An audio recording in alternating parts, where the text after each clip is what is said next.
अन्नपूर्णा माता की जय। दोस्तों, आज हम अन्नपूर्णा माता की व्रत कथा सुनाने वाले हैं। तो दोस्तों ध्यान से सुनिएगा और इसका लाभ अपने जीवन में उठाइएगा। तो चलिए शुरू करते हैं।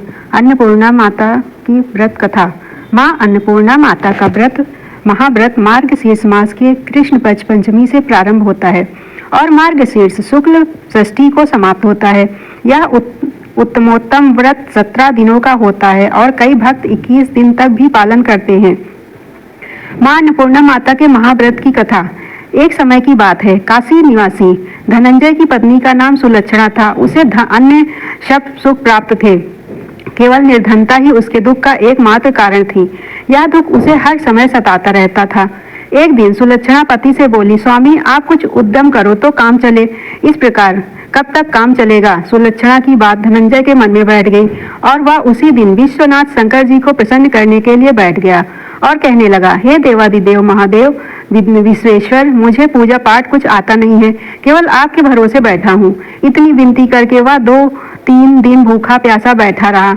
यह देखकर भगवान शंकर ने उसके कान में अन्नपूर्णा अन्नपूर्णा अन्नपूर्णा कहा। इस प्रकार 3 बार कहा। यह कौन क्या कह गया? इसी सोच में धनंजय पड़ गया कि मंदिर से आते ब्राह्मणों को देखकर पूछने लगा, पंडित जी अन्नपूर्णा कौन है? ब्राह्मणों ने कहा, तू अन्न छोड़ बैठा है, सो तुझे अन्न की ही बात सोचती है।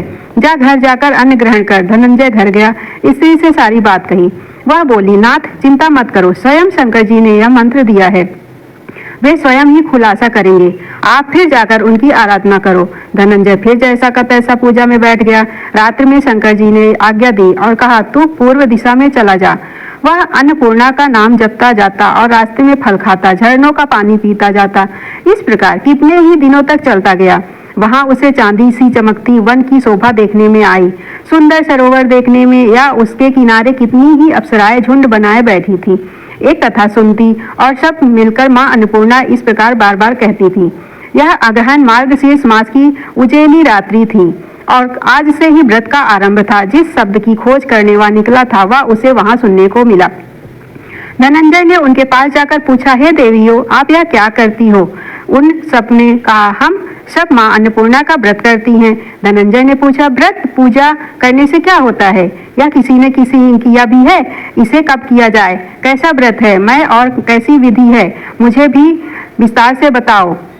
वे कहने लगी, इस व्रत को सब कोई कर सकते हैं। 21 दिन तक के लिए 21 गांठ का सूत लेना चाहिए। 21 दिन यदि ना बन सके तो 1 दिन उपवास करे, या भी ना बने तो केवल कथा सुनकर प्रसाद ले। निराहार रहकर कथा कहे। कथा सुनने वाला कोई ना मिले तो पीपल के पत्तों को रख सुपारी या घृत कुमारी गुआर पाठ वृक्ष को सामने कर, दीपक को साक्षी कर, सूर्य गाय तुलसी या महादेव को बिना कथा सुनाए मुख में दाना ना डाले। यदि भूल से कुछ पड़ जाए तो 1 दिवस फिर उपवास करे। व्रत के दिन क्रोध ना करे और झूठ ना बोले। धनंजय बोला, इस व्रत के करने से क्या होता है? वे कहने लगी, इसके करने से अंधों को नेत्र मिले, लूलों को हाथ मिले, निर्धन के घर धन आए, बाझी को संतान मिले, मूर्ख को विद्या आए। जो जिस कामना से व्रत करे माँ उसकी इच्छा पूरी करती है। वह कहने लगा, बहनों मेरे पास भी धन नहीं है, विद्या नहीं है, कुछ भी तो नहीं है, मैं तो दुखिया ब्राह्मण हूँ, मुझे इस व्रत का सूत दोगी? हाँ भाई, तेरा कल्याण हो, हम तुम्हें अवश्य देंगी। ले इस व्रत का मंगल सूत ले। धनंजय ने व्रत किया। व्रत पूरा हुआ तभी सरोवर में से 21 खंड की सुवर्ण सीढ़ी हीरा मोती जड़ी हुई प्रकट हुई। धनंजय जय अन्नपूर्णा अन्नपूर्णा कहता जाता। इस प्रकार कितनी ही सीढ़ियां उतर गया तो क्या देखता है कि करोड़ों सूर्य से प्रकाशमान बुलाती है। अन्नपूर्णा का मंदिर है। उसके सामने सुवर्ण सिंहासन पर माता अन्नपूर्णा विराजमान है। सामने भिक्षा हेतु शंकर भगवान खड़े हैं। देवांगना कहने लगा, माता आप तो अंतर्यामी हो, आपको अपनी दशा क्या बताऊं? माता बोली, मेरा व्रत किया है, जा संसार तेरा सत्कार करेगा। माता ने धनंजय की जीवा पर बीज मंत्र लिख दिया। अब तो उसके रोम रोम में विद्या प्रकट हो गई। इतने में क्या देखता है कि वह काशी विश्वनाथ के मंदिर में खड़ा है। माँ का वरदान ले धनंजय घर आया। सुलक्षणा से सब बात कही। माता जी की कृपा से उसके घर में संपत्ति उमड़ने लगी। छोटा सा घर बहुत बड़ा गिना जाने लगा।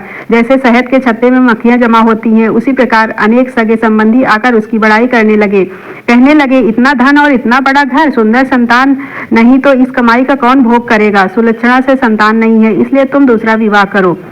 अनिच्छा होते हुए भी धनंजय को दूसरा विवाह करना पड़ा और सती सुलक्षणा को सौत का दुख उठाना पड़ा। इस प्रकार दिन बीतते गए। फिर अगहन मास आया। नए बंधन से बंधे पति से सुलक्षणा ने कहलाया कि हम व्रत के प्रभाव से सुखी हुए हैं, इस कारण यह व्रत छोड़ना नहीं चाहिए। यह माता जी का प्रताप है जो हमें इतने संपन्न और सुखी हैं।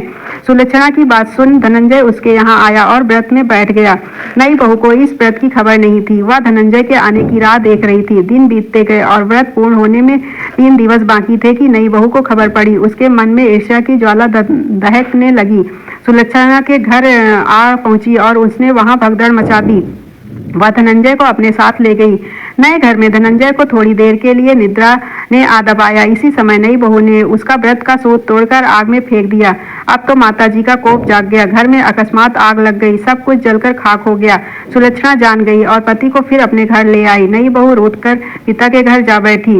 पति को परमेश्वर मानने वाली सुलक्षणा बोली, नाथ घबराना नहीं, माता जी पुत्र हो जाता है पर माता कुमाता नहीं होती।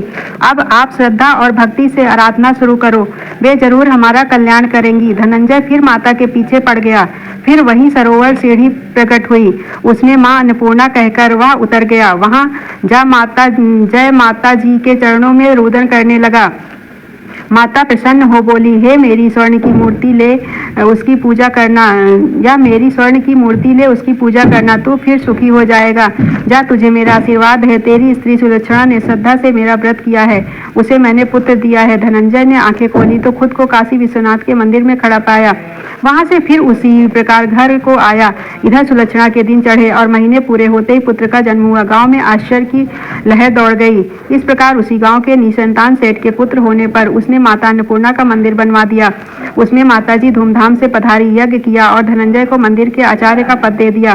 जीविका के लिए मंदिर की दक्षिणा और रहने के लिए बड़ा सुंदर सा भवन दिया। धनंजय स्त्री पुत्र सहित वहां रहने लगा। माताजी की चढ़ावे में भरपूर आमदनी होने लगी।